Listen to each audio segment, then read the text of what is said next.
வணக்கம் நண்பர்களே. கார்த்தி ரேவதி சீரியல் செம பரபரப்பாக போயிட்டு இருக்குன்னே சொல்லலாங்க. பரபரப்பான கட்டத்தில் நம்ம சாமுண்டேஸ்வரி மாப்பிள்ளை தாலியை கெட்டுங்க என் பொண்ணு கழுத்தில், இது உங்கள் மாமாவின் ஆசை அப்படின்னு அந்த இடத்துல தாலியை தூக்கி நம்ம கார்த்திக் கையில் நம்ம சாமுண்டேஸ்வரியை கொடுத்து கல்யாணத்தை நடத்தி வைக்கிறாங்கங்க. அதை பற்றி தாங்க இந்த வீடியோக்குள்ளே பார்க்க போகிறோம். அதுக்கு முன்னாடி சேனலுக்கு லைக் அண்ட் சப்ஸ்கிரைப் பண்ணுங்கள் ஃப்ரெண்ட்ஸ். பக்கத்தில் இருக்க பெல் ஐக்கானையும் கிளிக் பண்ணுங்கள்.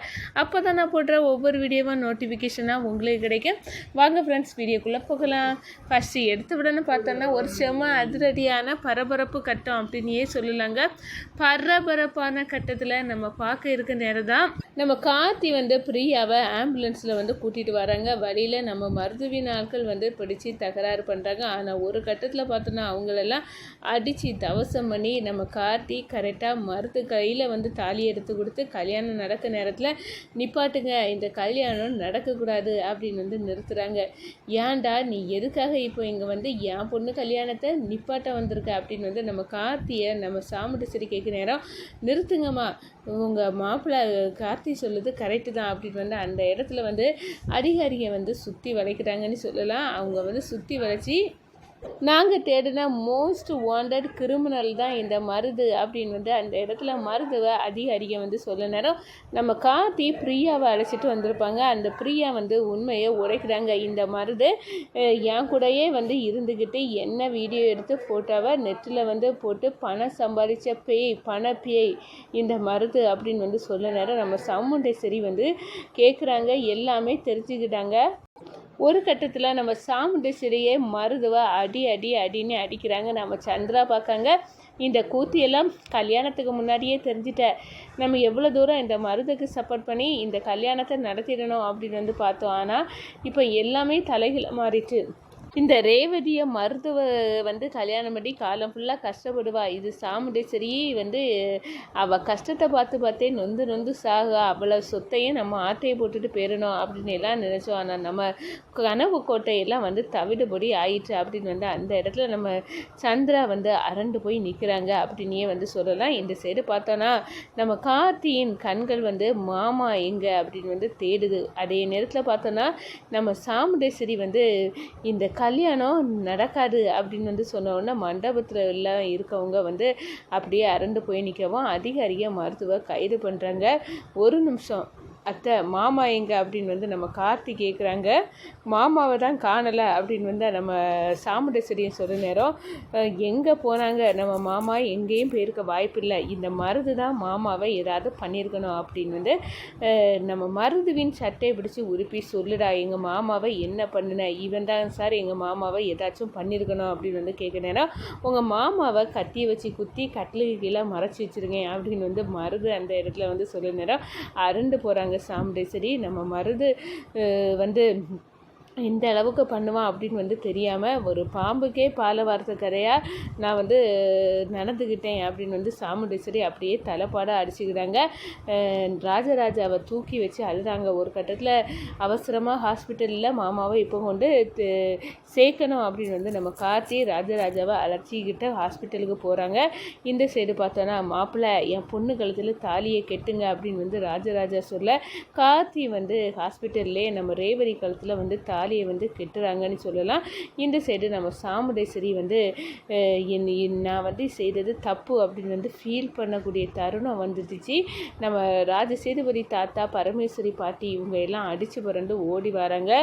இப்படியெல்லாம் நடக்கிறதுக்கு காரணம், மொத்த காரணமும் இந்த சாமுண்டேஸ்வரி தான். என் பையன் வாழ்க்கையே நரகம் ஆகியிருக்கா. அவள் அவங்க அம்மா சாவுக்கு பழி பார்த்துருக்கேன்னு இத்தனை காலம் என் பையன் என் கூட நெருங்க விடாமல் தடுத்திருக்கா.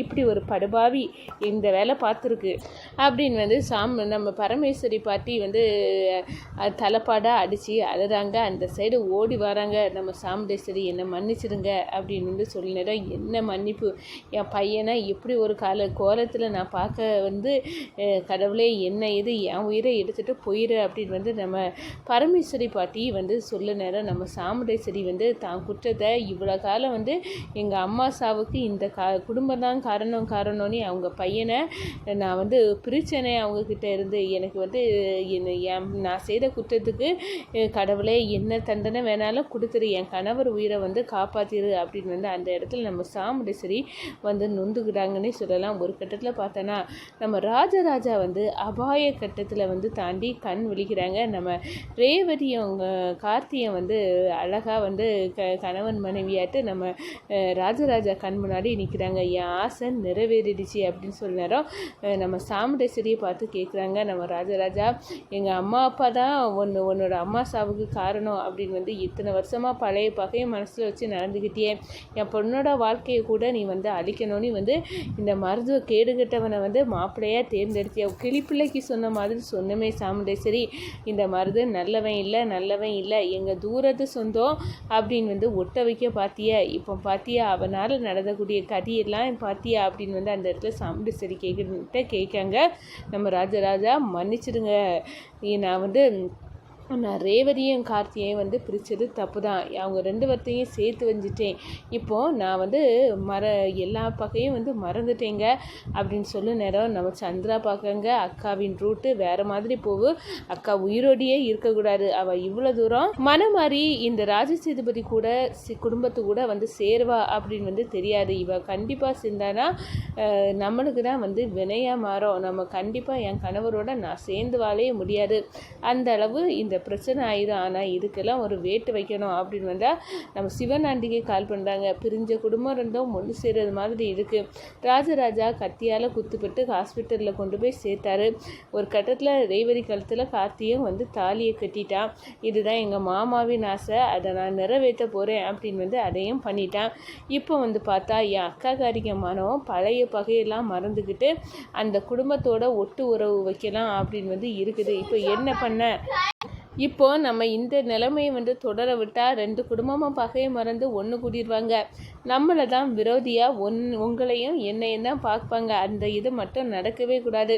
இத்தனை வருஷமாக நம்ம 2 பேரும் கணவன் மனைவி இல்லாமல் தனித்தனியாக நம்ம கஷ்டப்பட்டது போதும், இதுக்கு மேலேயும் நம்ம இப்படி ஒரு வாழ்க்கையை வாழ முடியாது அப்படின்னு வந்து சந்திரா கோவத்தோட வந்து கொந்தளிச்சு என் அக்கா கரையை நீங்கள் முடிச்சு ஆகணும், அவள் வந்து மாப்பிள்ளை குடும்பம் தான் வந்து எனக்கு முக்கியம் அப்படின்னு வந்து அவள் என்னைக்கு அவள் வாயிலிருந்து வந்துட்டோ அதுக்கு பிறகு வந்து கண்டிப்பாக வந்து இந்த குடும்பத்தை பற்றி அவள் வந்து நினைக்கவே மாட்டா, என்ன கூட மறந்துடுவா என் அக்காக்காரி, அதனால கண்டிப்பாக நீங்கள் அவள் கதையை முடிச்சு ஆகணும் அப்படின்னு வந்து சிவனாண்டிக்கும் முத்துவேலுக்கிட்டே நம்ம சந்திரா வந்து ஆர்டர் போடுறாங்க. இந்த சைடு பார்த்தோன்னா சிவனாண்டி, கவலைப்படாத சந்திரா, உன் அக்காக்காரி கடையை நான் முடிச்சு ஆகேன் அப்படின்னு வந்து அந்த இடத்துல கங்கணம் கட்டி நம்ம சாமுண்டேஸ்வரியை வந்து கடையை முடிக்கிறதுக்கு ஒருத்தரை கத்தியை வச்சு குத்தி அவளை கொலை பண்ணுங்க அப்படின்னு வந்து ரெடி பண்ணி விடுறாங்க. இந்த விஷயம் நம்ம கார்த்திகை வந்து தெரிஞ்சு நம்ம சாமுண்டேஸ்வரியை காப்பாற்ற முன்வர